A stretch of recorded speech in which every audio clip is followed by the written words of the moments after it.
welcome tonight Father George Grants and his Majes Theater Company.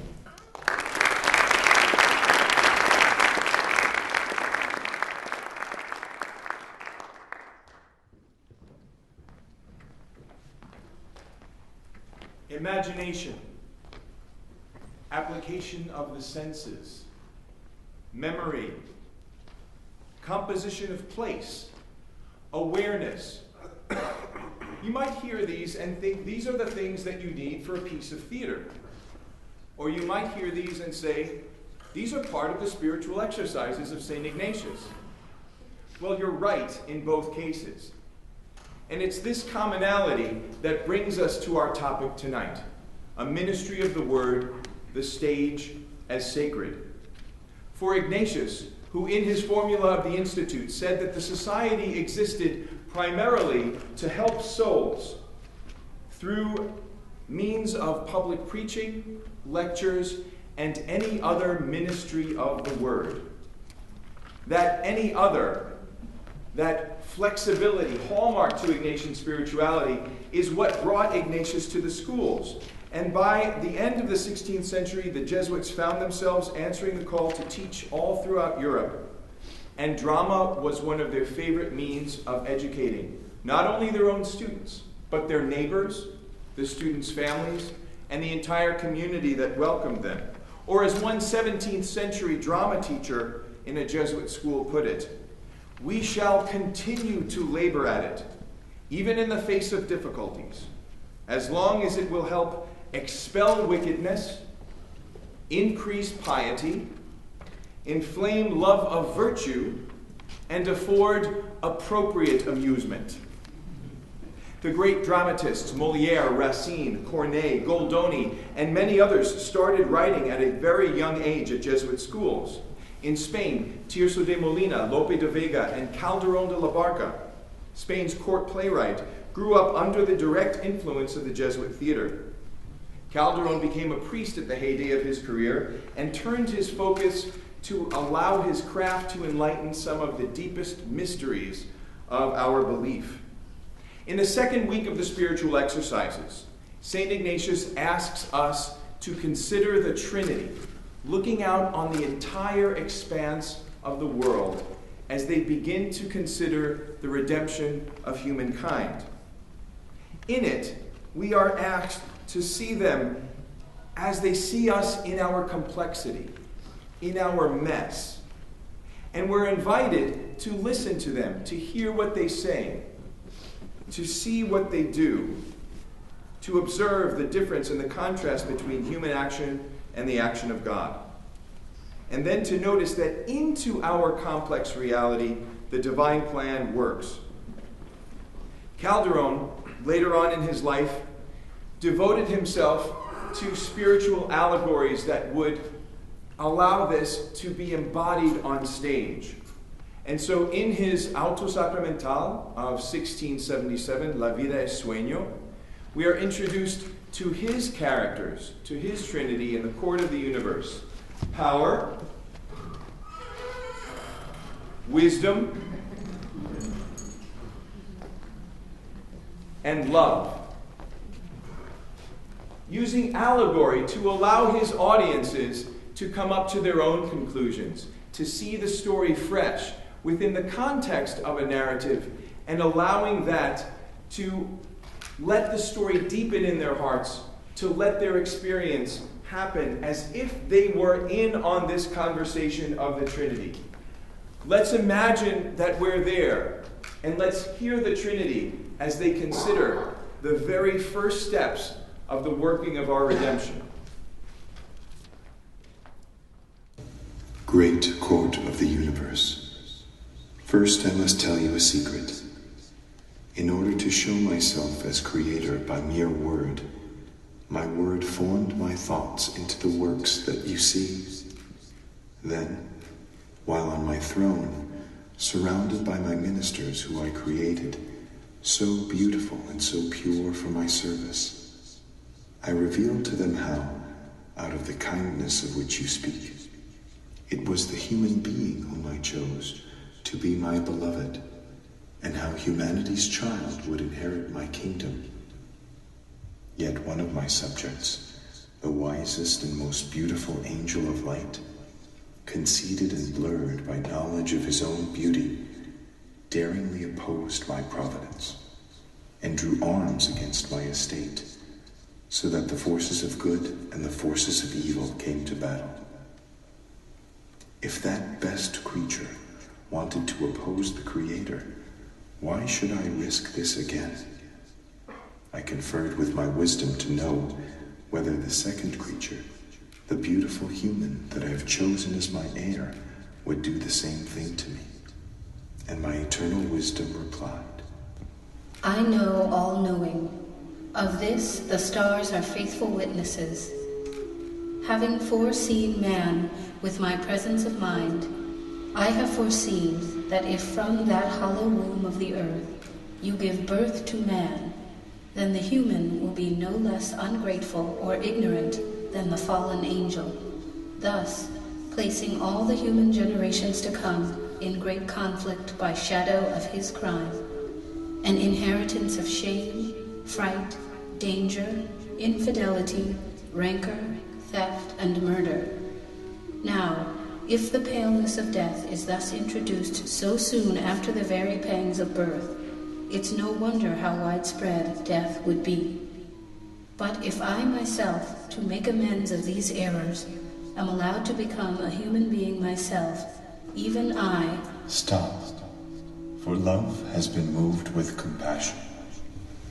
Yes, and I offer some consolation that may serve as relief. Those menacing risks, Power, are not so definitive that they definitively must be so. For if so, it would limit man's own will.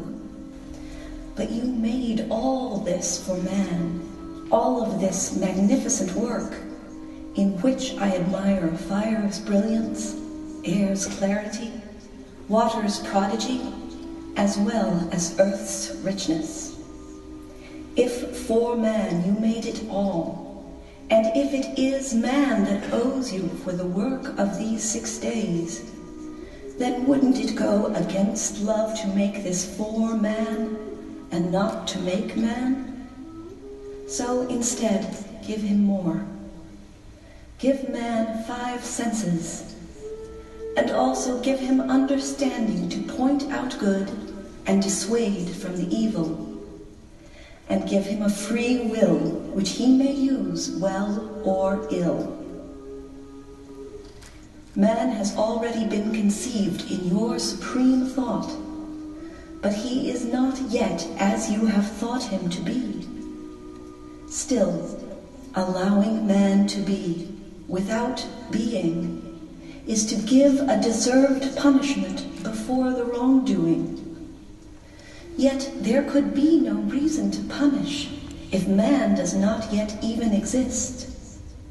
And thus, as love, I beg you, let man be born, and let man know that this empire, your kingdom, he must win or lose by himself.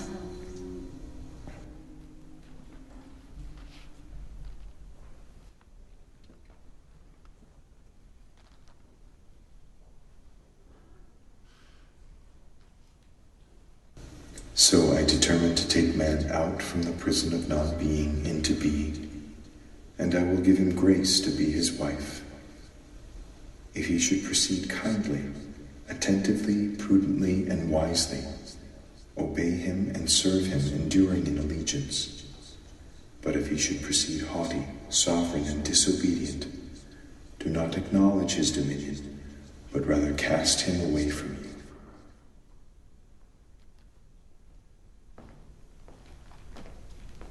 Luckily for us, they decided to go ahead with the project. I remember when we were doing a reading of this, Priscilla Smith, a great actress, came to this moment and said, "My God, they didn't have to make us." And it was a palpable, jarring realization to her. And yet we know how the rest of the story goes. That even though we are given all of these things, senses, awareness, understanding, and grace, We know what has happened with human nature, and that sometimes we use this for ill, sometimes we use this for good. But it's all comes down to our freedom. The freedom that we've been gifted with, the freedom that becomes our responsibility. It's this freedom that Calderon has been interested in since he wrote another version of this play 40 years earlier. As a young man of 36, that freedom was about an oppressive society. In this play, written by a 77-year-old man, the oppression that he feels is somehow our own awareness, that there's something of our own awareness that somehow holds us captive, but also, with grace, allows us to come to the ultimate freedom, which makes us so blessed and so much in relationship with our Maker. Let's look at the moment of man's first creation and how awareness and grace begin to work together.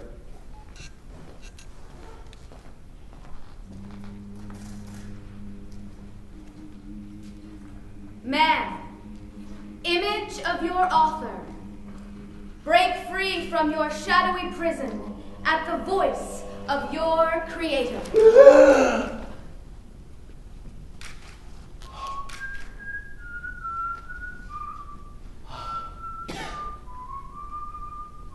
What sounds I hear? If this be hearing, what brightness I see, if this be seen, while even now as I pass from non-being to being, I know nothing more than not knowing what I am, what I was, and what I will be. Follow this light, and you will learn from it what you were and what you are. But whatever you become in the future, be it bad or good, that you alone can learn.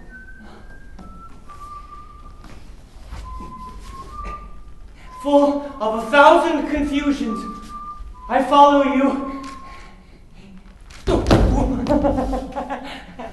How clumsy my first steps are. Confused but aware. Already you are born aware, and aware of your freedom. But why? If this beautiful light, with the majesty of its clarity, can run over blue hills, then why do I, who have more soul, have less freedom? Why is it that the bird, vested with plumes, scarcely born, goes with surpassing lightness, roaming the spaces in which it was born, but I, having more life, have less freedom? Why is it that the beast, with its beautiful tint-dappled hide, is scarcely born, its footprints stamped by the Creator, and it can run in one course or another? But I, who have more instinct, have less freedom. Why is it that the fish that in its cold womb is born and lives there plows the rambling wetness of such great immensity? But I, with more breath, have less freedom.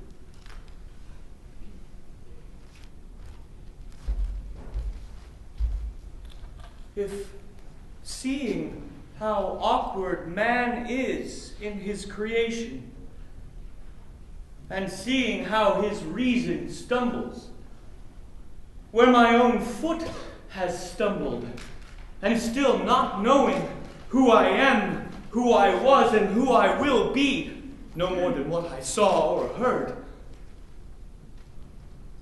then let me be returned, entombed in this crag, imprisoned by earth rather than by my awareness, so that my offer may have mercy on me. He will have mercy.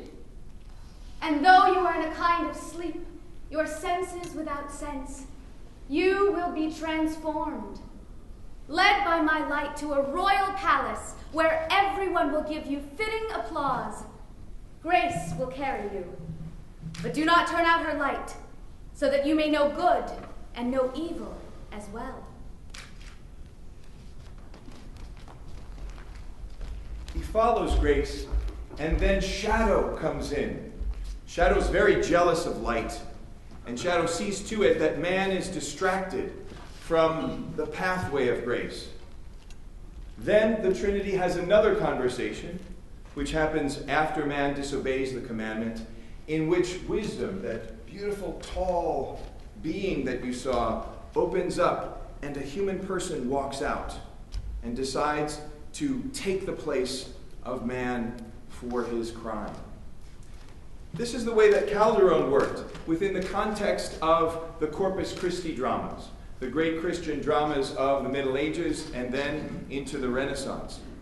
If we go about 1100 years back to the 5th century to India, Kalidasa was working with some of the same themes: forgiveness, reconciliation, misunderstanding, and above all, awareness, consciousness. How is it that we live a life that is conscious? And how is it like this that sometimes we find ourselves in a dream? Kalidasa took a story from the Mahabharata, Shakuntala and the Ring of Recognition, and began to examine this theme. When we did this production, we decided to investigate the style. And so with Father Sadhu George, as Bob Varek alluded to earlier, we investigated the Natya Shastra, an ancient treatise on Hindu temple drama and the Bharatanatyam style, and we learned the mudras, the hand gestures, that show this meaning, not only for the narrative, but also for a kind of a spiritual understanding of the audience, in which they work to create rasa, a feeling of aesthetic enjoyment, in which they elicited bhava, the emotion that is associated with this contentment. So we're going to show you some of these mudras, these hand gestures. Each of them have a very, very specific meaning. There are hundreds of them based on these very, very first few ones of the single hand gestures.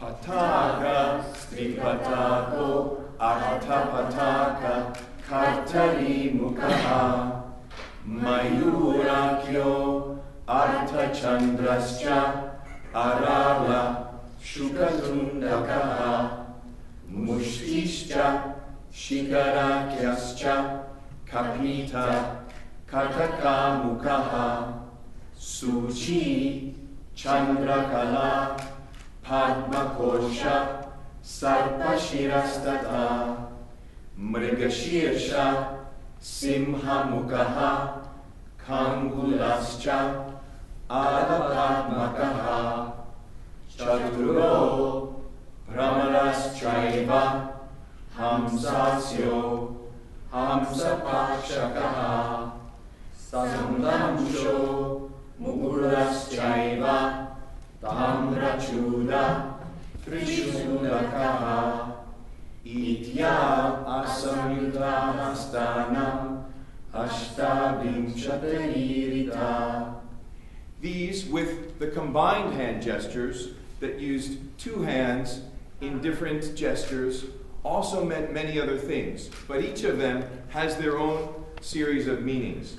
We're going to show you the Tripataka gesture in its usages. It could be a crown, makute, or a tree, vrikshapaveshu, or a weapon, vajre, the king of the gods, tataravasave, a flower, ketaki kusume, a lamp, dipe, tongues of fire, Vaknijvala vichumbane, a pigeon, kapote, writing on a lotus leaf, patra lekayam, An arrow, banarte, turning around on oneself, parivartane. Each of these gestures has its own place in the narrative. And when we explored this form of putiatam to bring Shakuntala and the recognition to the stage, we decided to employ these gestures in the language of the hermits, those who lived in the traditional life apart from the big cities. We're going to show you a scene now between Shakuntala, the hermit girl, who is the daughter of the sky nymph Menaka, and a great sage, Vishvamitra, and Dushyanta, the king, who is hiding because he is deeply in love with this beautiful hermit girl.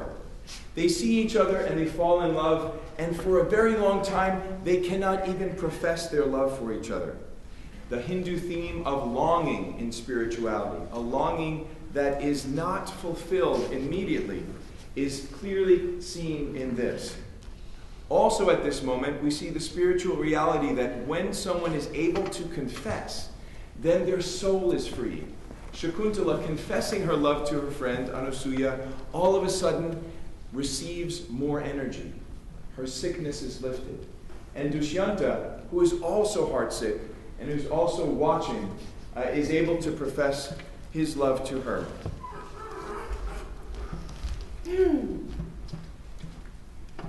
Well, you must write him a love letter, and I will hide it in a bunch of flowers and see that it gets into the king's hands as if it were a relic of the sacrifice. What does Shakuntala say? How can I disregard the advice of such a good friend? Then compose a pretty little love song with a hint of yourself in it. I'll try, but my heart trembles for fear he will despise me. You are too modest about your own charms. Would anyone put up a parasol to keep off the soothing autumn moonlight? Well, I have thought out a little song, but I haven't anything to write with. Here is a lotus leaf, as glossy as a parrot's breast. You can cut the letters in it with your nails.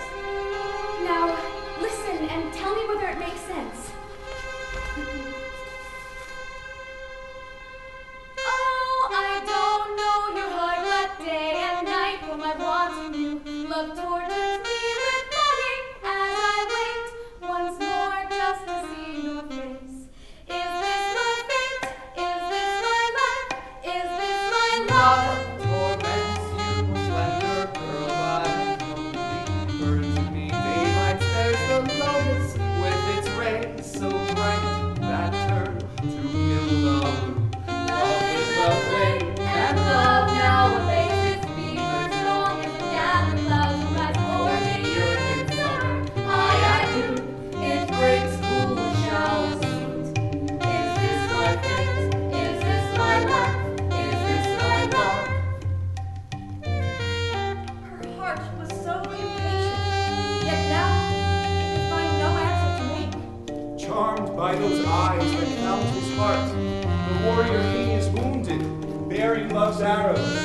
But nothing could wound him more than doubt arising in those charming eyes. No longer mistress of herself, she accuses fate, but not her love, a fate that threatens one virtue, but promises another.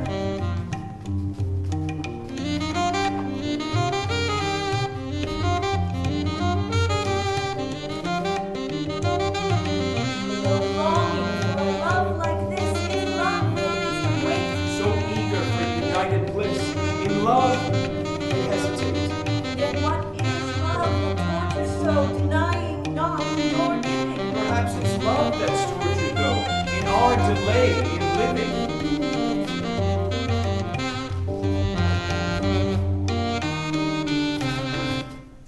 The maiden's hermit bracelet, woven from a lotus and symbol of untouched purity, is loosened and it slips and falls. If you are so careless, let my care hold it close to me. Please give it back, or you will betray me and yourself too to the hermit. I will restore it on one condition, What condition? that I may myself place it where it belongs.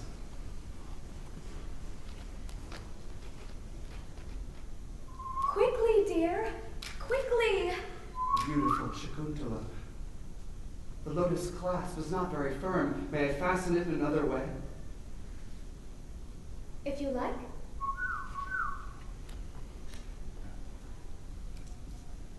See, my beautiful girl.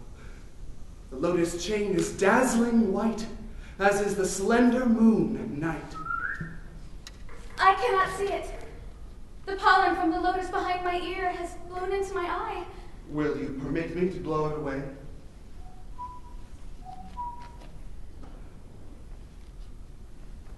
Oh, my bewitching girl, have no fear of me. You seem slow, dear, in fulfilling your promise. The lotus is so near your eye and so like it. I was confused.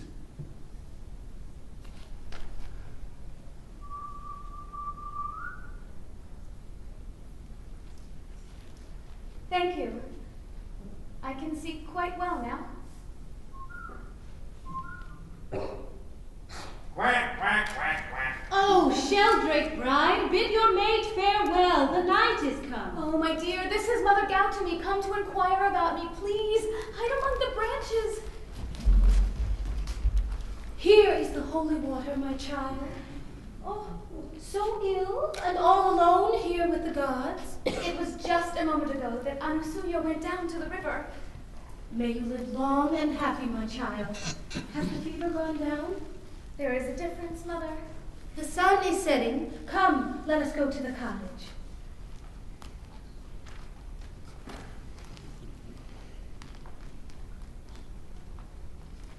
And so they must continue in longing for a while, until they finally bond themselves together in the Gandharva ceremony, a ceremony that was reserved for those who did not have the money to get married in a very, very festive way, or who did not have their parents' permission.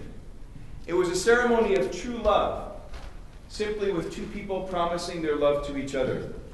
And while Shakuntala's hermit father was away, they professed their love. Very often, what happens in the spiritual life is when something good is coming, there is also something that is shadowy that's following it. And Kalidasa, at this moment, after this very, very good meeting and this very, very good bringing together of these two people that will be the parents of the next emperor, he then immediately places demons in the sky. And it becomes Dushyanta's responsibility to chase them. And so the story continues. How fast upon the heels of good do evil forces strike. And while the hermit father journeyed to make his prayers more powerful, the hermitage was saved by the power of an unexpected guest. Though he tarried for his heart, the heavens brought forth his courage, and with his mighty bow he did chase the evil from the sky. But fate, that took the infant Shakuntala both from earthly father and heavenly mother, this time, because of holy Kanva's quest, leaves no family to feast, no elders to bless, no parent to give her in marriage. The hero king and hermit girl with garlands made their vows, and knit their hearts in the Gandharva way. And leaving her the ring with which he freed her in the grove, he promised eternal love. Count each day one letter of my name. Before you reach the end, a guide will come to take you home, our days in joy to spend.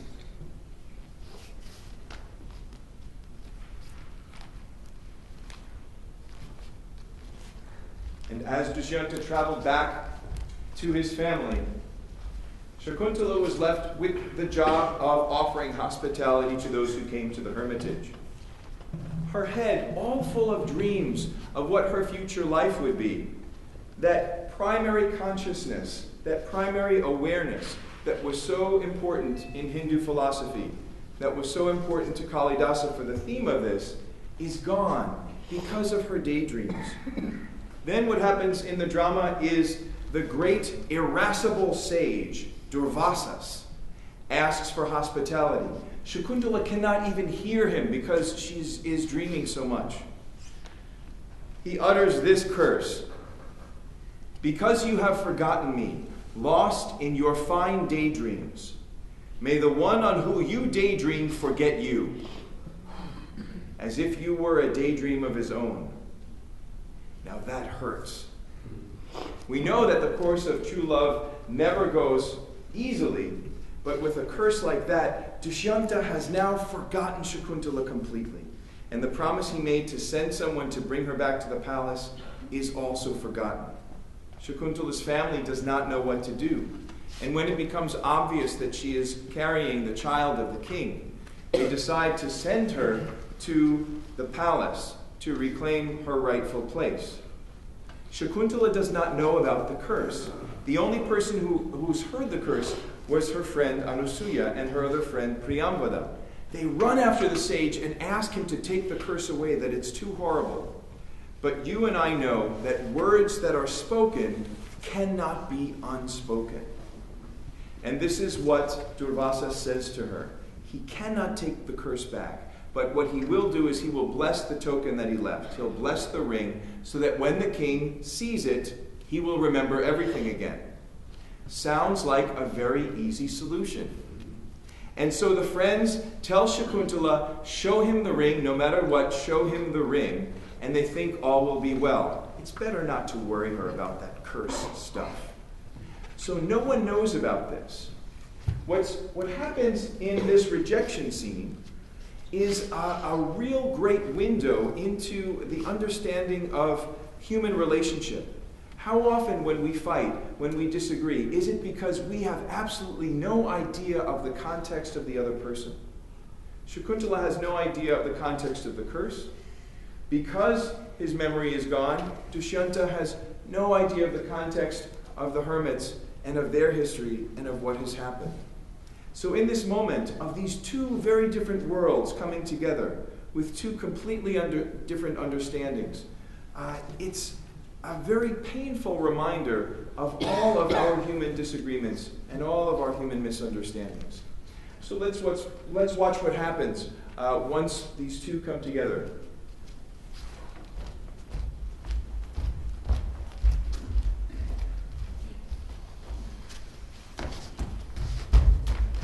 Victory to the king. So please your majesty, some hermits who live in the forest near the snowy mountains have arrived, bringing certain women with them. They have a message to deliver from the sage Kanva and desire an audience. I wait upon your majesty's commands. A message from the sage Kanva, did you say? Even so, my liege. Petravati, what can possibly be the message that these hermits have sent me from the venerable sage Kanva? Perchance their sacred rites have been disturbed once more by demons, or through some sin of mine, some withering blight threatens the plants of the grove. Such troubled thoughts crowd my mind and leave little room for anything else. So please you follow me.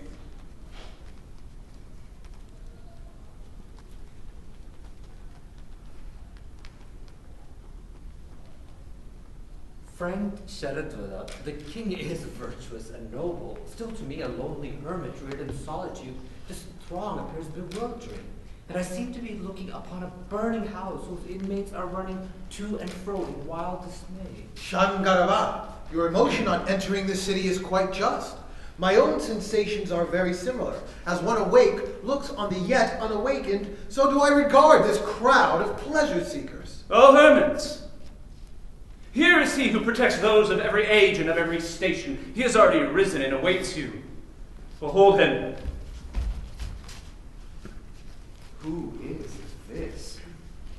Shrouded in a veil, the loveliness of whose person is not fully revealed, looking in the midst of hermits like a fresh bud among yellow leaves. Oh, my heart, why do you tremble so?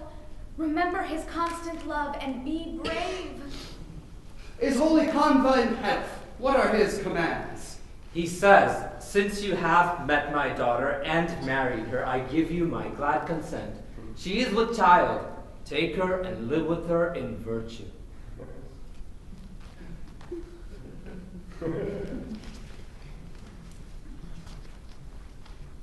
What says my husband? Who is your husband? Will you cast doubt on our marriage? What is this insinuation? You cannot mean that this young woman is my wife. Oh, my heart, you feared it, and now it has come. Fortunately, such inconstancy is not common except in men intoxicated by power. Is that remark aimed at me? Be not ashamed, my child. I will remove thy veil for a little space. Thy husband will then recognize thee. My heart ponders whether I could ever have wed this woman that has come to me. And as I try to hold this question in my mind, like a bee that hovers round a jasmine flower at dawn, I cannot taste the sweet and cannot leave it. Would any other man hesitate when he saw such a pearl of a woman coming of her own accord? My dear husband. No, he doubts my right to call him that. Your Majesty, it was pure love that opened my poor heart to you in the hermitage. Then you were kind to me and gave me your promise. Is it right for you to speak so now and to reject me? Peace, peace, so you would stain your honor while you plunge me into misery. Very well. If you have acted so because you really fear to touch another man's wife, I will remove your doubts with a token you gave me. An excellent idea. The ring is lost. Oh, the ring must have slipped off when thou was in the act of paying homage to the holy waters of the Ganges near Sakravatara. It is just such women. Selfish, sweet, false, and entice fools. Wretch! You judge all this by your own false heart. Speak not thus. Illustrious prince, this young lady was brought up in a hermitage and has never learnt deceit. Would any other man do what you have done? To hide behind virtue like a yawning well covered over with grass. Anger appears genuine and almost makes me sound like I'm in the right. No. She saw that I was doubtful, and her anger was feigned. My good girl, Dushanta's conduct is known to the entire kingdom, but not this action. Well, I had my way. I trusted a king and put myself in his hands. He had honey in his mouth, but poison in his heart. Thus it is that burning remorse follows rash actions which never should have been acted to begin with. Not hastily should marriage be contracted, and especially not in secret. This altercation is useless, Shankarava. Shakuntala is certainly thy bride. Receive her or reject her, she is thine. Go on before us, Captain.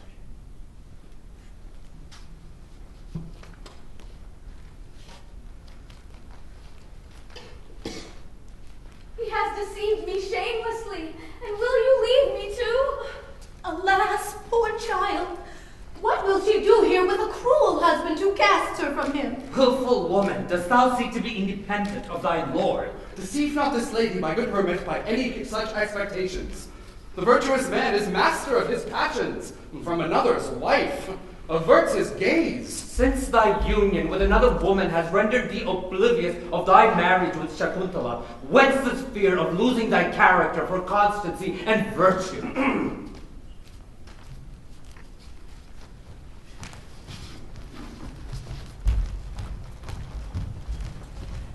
Shakuntala cries out to the earth to swallow her up. But instead, the sky opens, and her mother, the sky nymph Menica, descends and takes her to a place of safety where the child might be born and raised. Meanwhile, two policemen come to the palace with a fisherman who they say is a thief. This fisherman is a thief because he has the king's ring. The fisherman swears it was in the mouth of a carp that he caught in the Ganges near Sakravatara. And when the king looks at the ring, he remembers that he married this girl. And he begins to feel remorse that is so deep that it sends him into years of penitence. So much so that the entire kingdom falls into neglect. 7 years later, the gods intervene. They say something must be done. and to bring him out of his sorrow. They again call him forth to use his power to defeat the Kalanemi, a great race of demons. Dushyanta is brought up into the sky to fight this battle, and on his way back to earth, he is brought to the hermitage where Kashyapa and Aditi, the parents of the gods, have been caring for Shakuntala. Dushyanta, now unrecognizable with grief, first meets his young son, who has a magic amulet that was given to him to protect him, that anyone who touched him, other than his true parents, the amulet would turn into a serpent and sting that person. When Dushyanta greets the boy, the amulet remains, and people begin to wonder who this could be. They call Shakuntala, and she and Dushyanta, after all of these years, finally meet.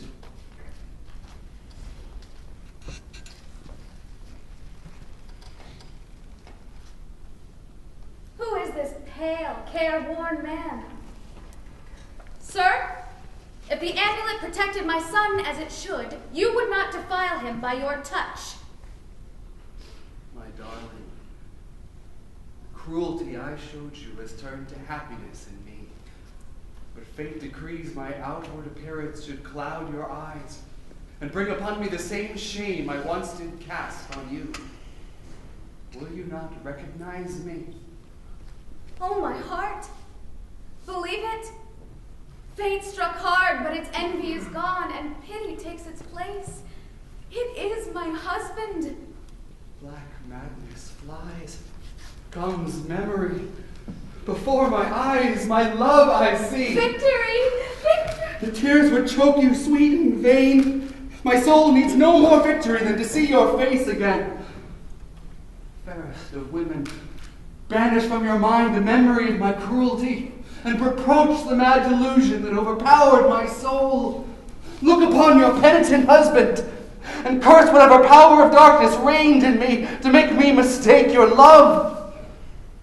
In the Gandharva ceremony there in the grove, you placed the garland woven of your love upon the brow of a blind man, who treated it as a serpent, and in his blindness cast it away. Rise, my dear husband. Surely it was some old sin of mine that broke my happiness, though it has turned to happiness again. Otherwise, how could you have acted so dear? But what brought back the memory of your suffering wife? I will tell you when I have removed the dart of sorrow and offered healing for the wound it caused. My husband, it is the ring. Yes, and when a miracle recovered it, my memory returned. So let the vine receive her flower. I do not trust it. I would rather you wore it. I congratulate you, O king, on reunion with your wife and on seeing the face of your son. My desires bear sweeter fruit, having been fulfilled through a friend. But tell me, O mother, was not this matter known to Indra? What is hidden from the gods? Come, Marichi's holy son Kashyapa wishes to see you. My dear wife, I could not appear without you before the Holy One. I shudder to approach such parents. Go you, my husband. It is the custom in times of festival. Come. Aditi, it is King Dushyanta, he who goes before your son Indra in battle and who rules the earth. He bears in his noble form all the marks of dignity. O king, the parents of the gods look upon you with parental fondness. Approach us. Holy One, I am not worthy of this favor. I married this your maidservant by the Gandharva ceremony and promised to receive her in my home. When I neglected, her relatives brought her to me, my memory failed, and I rejected her. In so doing, I sinned against Kanva, who is kin to you. My son, cease to think thyself at fault. Even the delusion that possessed thy mind was not brought about by any act of thine. I saw that the unfortunate girl had been rejected because of Durvasa's curse. Thank heaven! My husband did not reject me of his own accord. He really did not remember me. But how did I not hear the curse? In truth, my friends insisted most earnestly that I show my husband the ring. Perhaps they heard, but I could not, with my mind all filled with dreams. Let the winds carry pleasant tidings to holy Kanva. Tell him how Durvasa's curse has come to an end, how Dushanta has recovered his memory and has taken Shakuntala together with her son to himself. The curse it was that brought defeat and pain. The darkness flies. You are his queen again. A cloudy glass can no true image show. Once cleaned, it mirrors all.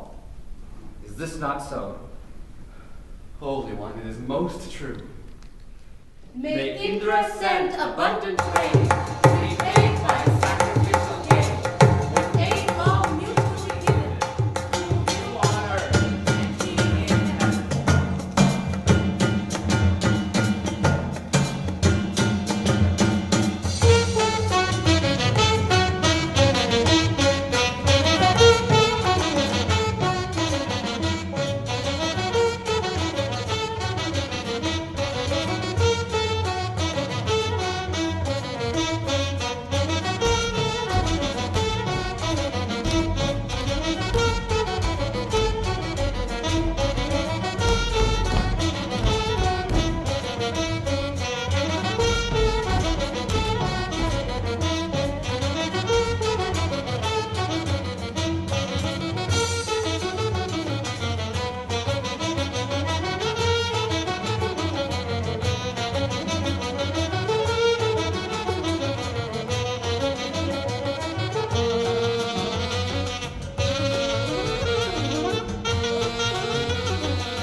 And they lived happily ever after.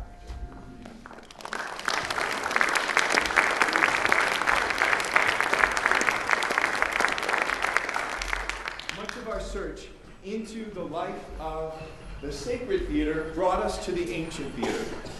Not only to Calderon and to the Corpus Christi drama, not only to Kalidasa, but also to other ancient forms of theater. But no survey of the sacred stage would be complete without some kind of acknowledgement that in contemporary life, the stage is also sacred. Whenever we allow the word to be spoken, in whatever themes or in whatever ways it is that we can embody this, either explicitly religious or simply in stories that carry these themes. We had the great privilege to adapt C.S. Lewis's novel, The Great Divorce, in 2007. And we'd like to show you a little bit of that. Lewis begins a journey that begins in a very, very strange gray town, where all you have to do is think of something and it appears. You think of a house and it's there, and the town keeps on expanding, leaving empty streets farther and farther away from each other. People quarrel with each other, and so they move into these houses farther and farther away from each other, and farther from the bus stop at the center of town, where you can take a bus out of this place into another place. So it's from this bus that Lewis and his companions leave on a journey to a place that will change their perspective. I seem to be in a larger space, perhaps a larger sort of space than I had ever known before, as if the sky was further off. It gave me the feeling of freedom, but also of exposure, possibly danger. My attention was caught by my fellow passengers. I gasped when I saw them. They were, in fact, ghosts, man-shaped stains on the brightness of that air. I noticed that the grass did not bend underneath their feet. Even the dewdrops were not disturbed. Then some readjustments of my mind or some focusing of my eyes took place, and I saw the whole phenomenon the other way around. These men were as they always had been. As all men I had known had been, perhaps. It was the light, the grass, the trees that were different, made of some different substance, so much solider than things in our own country, that men were ghosts by comparison. Very far away, I saw people coming to meet us. Solid people. The earth shook underneath their feet as their strong feet sank into the wet turf. They came on moving with order and determination, as though each had marked his man in our shadowy company. Where are you going? I don't quite know. Well, then you can sit and talk to me then. I don't know you, sir. My name is MacDonald. George MacDonald. Oh! Well, then you can tell me. You at least won't deceive me. I bought a copy of your book, Fantastes, being then about 16 years old. It had been to me what the first sight of Beatrice had been to Dante. It changed my life. Son, your love, all love, is of inexpressible value to me. But it may save precious time if I inform you that I'm already well acquainted with these biographical details. You'd started to think of something more profitable. Sir, it's about these ghosts. Do any of them stay? Can they stay? Is any real choice offered to them? How do they come to be here? The damned have holidays. Excursions, you understand. Excursions? To this country? Oh, for those that'll take them. Of course, most of the silly creatures don't. They prefer going back to the earth. They go try and assert their ownership over some property they once owned, and then you have what's called a haunting. Or they go spy on their children, or literary ghosts hang about public libraries to see if anyone's still reading their books. Well, if they come here, can they really stay? Aye. But I don't understand. Is not judgment final? Is there really a way out of hell into heaven? That all depends on how you're using the words. To any that leave that grey town behind, it will not have been hell. You may call it purgatory. And yet, to those who remain here, it will have been heaven from the very beginning. Son, you cannot in your present state understand eternity. You say of some temporal suffering, no future bliss will make up for it. Not knowing that heaven will work backward and turn even that agony into a glory. Or of some sinful pleasure, you say, let me have of this, and I'll take the consequences. Little dreaming that damnation will work back and contaminate even the pleasure of sin. Both processes begin before death, and that is why, at the end of all things, when the sun rises here and the twilight turns to blackness down there, the blessed will say, we have never lived anywhere but heaven, and the lost, we were always in hell, and both will speak truly. But what do they choose? These souls who go back, I have yet seen no others, and how do they choose it? The choice of every lost soul can be best expressed in the words, better to reign in hell than serve in heaven. There is always something they insist on keeping, even at the price of their own misery. There is always something they prefer to joy, that is, to reality. Well, you see it easily enough in a spoiled child that would sooner miss its supper and its play than say it was sorry and be friends. You call it the sulks. But look, one of the saddest meetings we witnessed was between a woman's ghost and a bright spirit who must have been her brother. Oh, Reginald. It's you, is it? Yes, dear. I know you expected someone else. Can you? I hope you can be a little glad to see even me for the present. I did think Michael would have come. He is here, of course. He's there, far up in the mountains. Well, why hasn't he come to meet me? My dear, it wouldn't have done. He wouldn't be able to see or hear you As you are at present, you'd be totally invisible to Michael, but we'll soon build you up. I should have thought that if you could see me, my own son could. It doesn't always happen like that.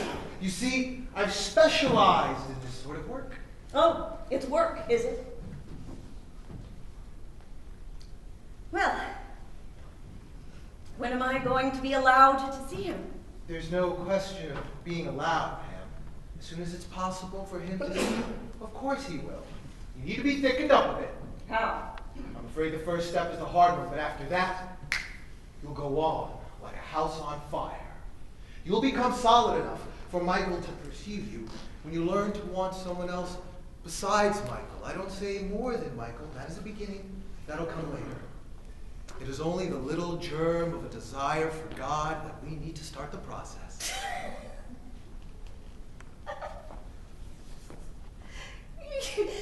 You mean religion and all that sort of thing? From you, of all people. Well, never mind. I'll do whatever's necessary. Come on. The sooner I begin it, the sooner they'll let me see my boy. Pam, do think.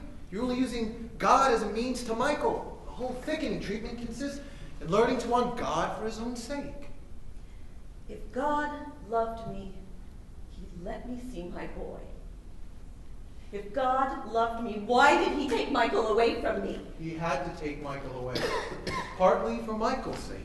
I'm sure I did my best to make Michael happy. I gave up my whole life. Human beings can't make one another happy for long. And secondly, for your sake, he wanted your instinctive, tigress love for your child to turn into something better. You cannot love a fellow creature fully until you love God. Sometimes this conversion can be done while the instinctive love is still gratified. But your instinct was uncontrolled and fierce. The only remedy was to take away its object. Then there was a chance, just a chance, that in the loneliness, in the silence, something else might begin to grow. This is all nonsense. Cruel and wicked nonsense. What right have you to say things like that about mother love? It is the highest and holiest feeling in human nature. Pam, no natural feelings are high or low, holy or unholy in themselves. They're all holy when God's hand is on the rein. They all go bad when they sit up on their own and try to make themselves into false gods. My love for Michael would never have gone bad, not if we'd lived together for millions of years. Haven't I lived only for his memory all this time? That was rather a mistake. Keeping his room exactly as he left it, refusing to leave that house, though your husband and daughter were wretched there. Of course, I'm wrong. Everything I say or do is wrong according to you. But of course! That's what we find when we all reach this country. We've all been wrong. That's the great joke! There's no reason to go pretending one was right after that, Pam. We begin living! How dare you laugh at it? Give me my boy. I don't care about all your rules and regulations. I don't believe in a God that would keep mother and son apart. No one has the right to come between me and my boy, not even God. Tell him that to his face. Michael is mine. How yours? You didn't make him. You sometimes forget you didn't intend on having a baby then at all. Michael was originally an accident. It's a lie. It's not true. And it's no business of yours. I hate your religion and I hate and despise your God. I believe in a God of love. And yet, Pam, you have no love at this moment for your own mother or for me. So that's the trouble, is it? Really, Reginald, the idea of your being hurt. Lord love you. You needn't bother about that. Don't you know? You can't hurt anyone in this country. Come, we'll walk a bit further. What? Why did you pull me away, sir? It might take a long while, that conversation. and you've already seen enough to know what the choice is. Is there any hope for her, sir? There's some. What she calls her love for her son has turned into a poor, prickly, astringent sort of thing. But there's still a wee spark of something, not just herself in it. That might be blown into a flame. But can one dare? Can one have the face to go to a bereaved mother in her misery when one is not bereaved oneself? No, son, no. That's no office of yours. You're not a good enough man for that. When your own heart has been broken, then you can begin to think of talking. But something must be said among you that's been left unsaid this many a year, that love, as you mortals understand it, isn't enough. Every natural love will rise again and live forever in this country, but none will rise until it has been buried. The saying is almost too hard for us, sir. Oh, but it's cruel not to say it. Those that know have grown afraid to speak. There is but one good, and that is God. Everything else is good when it tends to him, and bad when it tends from him. And the higher a thing is in the natural order, the more demonic it will be if it rebels. It's not out of bad mice and bad fleas that you make demons, but out of bad archangels. The false religion of mother love or patriotism or art is higher than the baser vices, but the baser ones are less likely to be made into a religion. But look! I saw coming towards us a procession, and the light came from the people that composed it. Oh, is it? Not at all.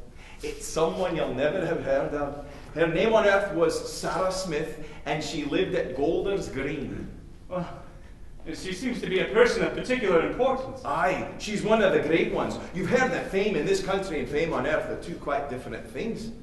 There is enough joy in the little finger of a great saint such as yonder lady to wake all the dead things of the universe to life. As we were speaking, the lady was steadily advancing towards us. But it was not at us she looked. Following the direction of her eyes, I turned and I saw an oddly shaped phantom. Or rather, two phantoms. A great, tall ghost, hardly thin and shaky, who seemed to be leading on a chain another very small ghost.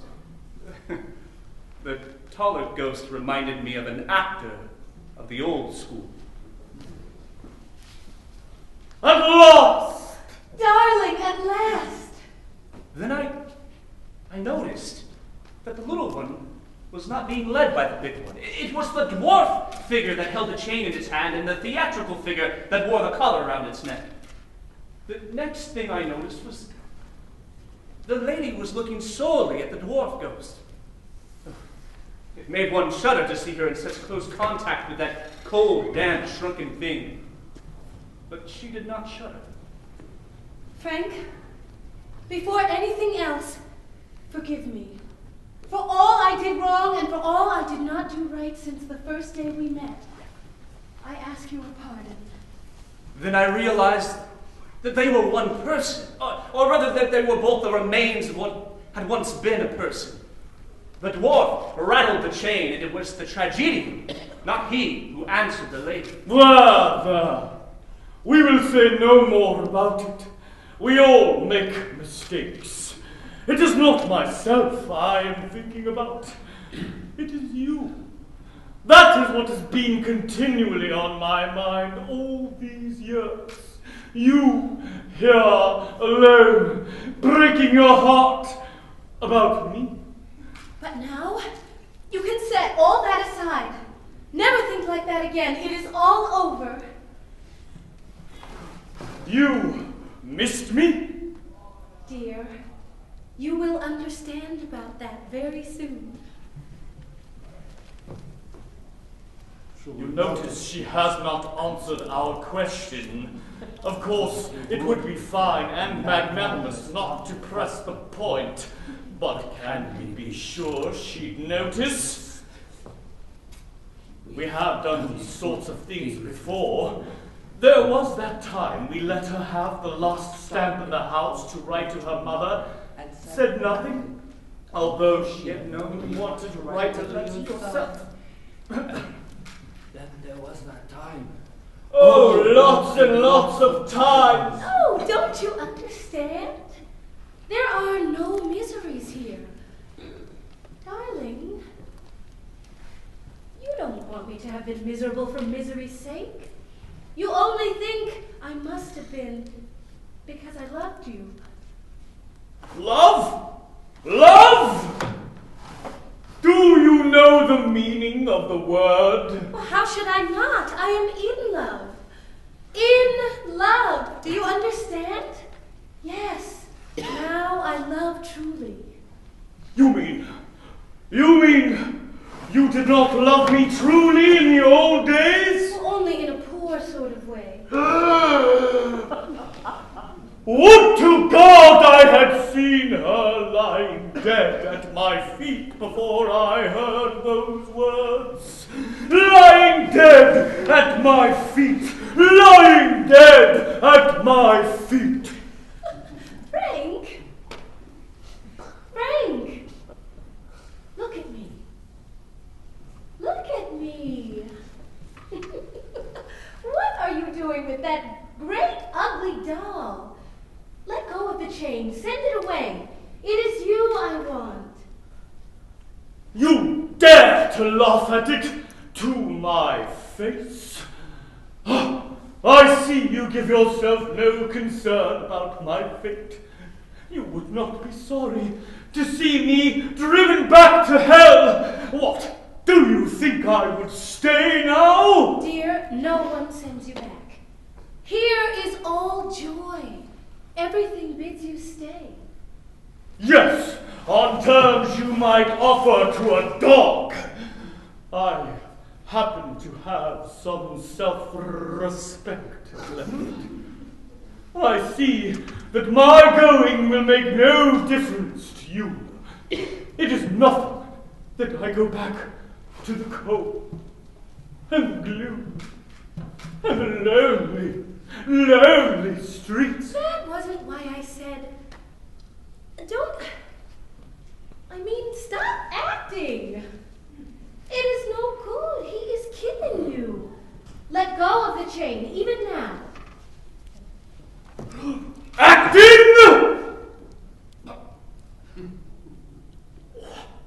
What do you mean? Using other people's pity in the wrong way. Pity was meant to be a spur that drives joy to help misery. But you are using it as a kind of blackmailing. Our light can swallow up your darkness. But your darkness cannot now infect our light. No. No. No. Come to us. We will not go to you. Can you really have thought that love and joy would always be at the mercy of frowns and sighs? Love? Love? How dare you use that sacred word? Where is Frank?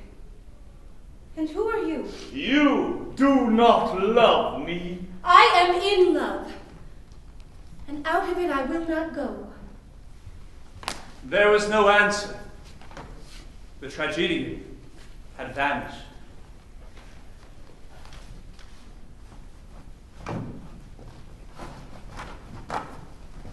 The lady was alone in that woodland place. Presently, she got up and began to walk away.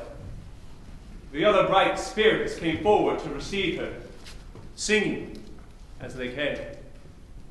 The happy Trinity is her home. The happy Trinity is her home. The happy Trinity is her home. Nothing can trouble her joy. She is the bird that evades every net, the wild deer that leaps every pitfall, like a mother bird to its chickens or a sheep.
the demand of the loveless and the self-imprisoned, that they should be allowed to blackmail the universe, that until they consent to be happy on their own terms, no one else shall taste joy, that theirs should be the final power, that hell should be able to veto heaven. But is it tolerable that she should be untouched by his misery, even his self-made misery? Would you rather he had the power to go on tormenting her? No, I suppose I don't want that. Well, what do you want? I don't know what I want, sir. Son. It must be one way or the other. Either the day must come when joy prevails and the makers of misery are no longer able to infect it, or else forever and ever the makers of misery can go on destroying in others the happiness they reject for themselves. But dare one say, it is horrible to say that pity must ever die. Oh, but you must distinguish. The action of pity will go on forever, but the passion of pity will not. It is a weapon used by bad men against good. That weapon will be broken.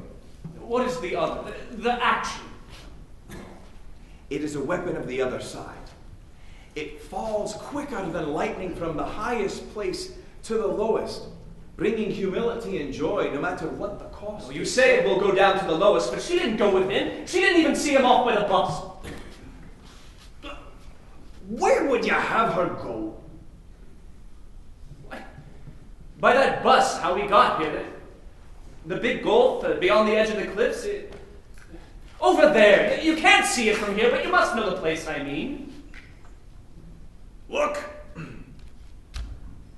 I cannot be certain that this is the crack you came up through.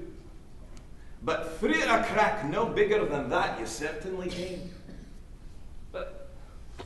But I saw an infinite abyss and cliffs towering up, and then this country on top of the cliffs. Aye, but that journey was not mere locomotion. That bus and all ye inside it were increasing in size. Do you mean then that hell, all that infinite empty town, is really down in some little crack like this? All hell is smaller than one pebble of your earthly world. But it is smaller than one atom of this world. The real world. It seems big enough when you're in it, sir. Yet all the hatreds, angers, loneliness, envies, and itchings that it contains, if rolled into one experience and placed in the scales against the least moment of joy, felt by the least in heaven, would have no weight to be registered at all. Huh. I see. She couldn't fit into hell. There's no room for her. Hell could not open its mouth wide enough. The choice of ways is always before you. Neither is closed.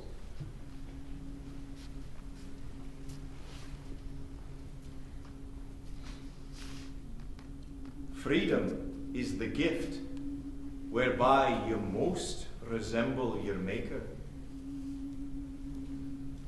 Then suddenly all was changed.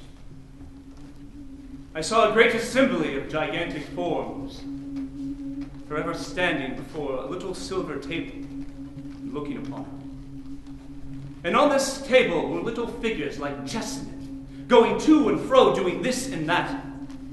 And I knew that each of the chessmen was a puppet representative of one of the great presences that stood by. Is that the truth? Then is everything that I've seen in this country false? These conversations between ghosts and spirits, are they only the mimicry of choices that were really made long ago? Or might you not as well say, choices yet to be made at the end of all things? But you'd do better to say neither. You saw the choices a bit more clearly than you could on earth. The lens was clearer, but it was still seen through a lens. Do not expect of a vision in a dream more than a vision in a dream can give. A dream? Then am I not really here, sir? No, son. 'Tis not so good as that. The bitter drink of death is still before you. But if you come to tell of what you've seen, make it plain that it was but a dream. See that you make it very plain. Give no poor fool a pretext to think you're claiming knowledge of what no mortal knows.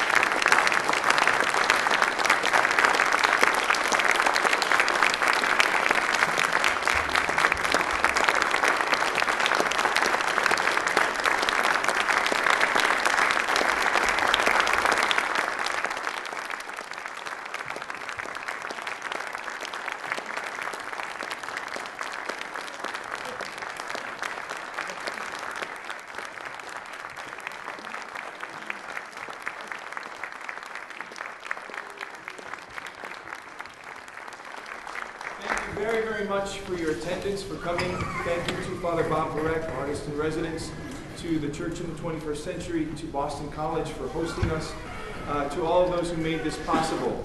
It's been a pleasure to bring you a little bit of a window into the work of the Magis Theater Company and some of our favorite texts. We hope you enjoyed it this evening, and we hope that we've given you something to take home. We know that we'll take a little bit of Boston home before the snow. But thank you for everything. George, could you just introduce the program? Yes, absolutely. Erica Iverson.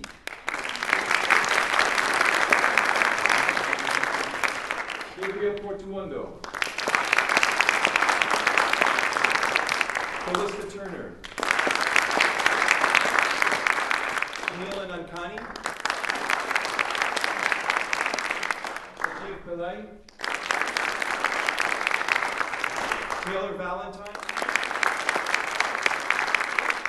Walker Lewis. And Frank Mihelich.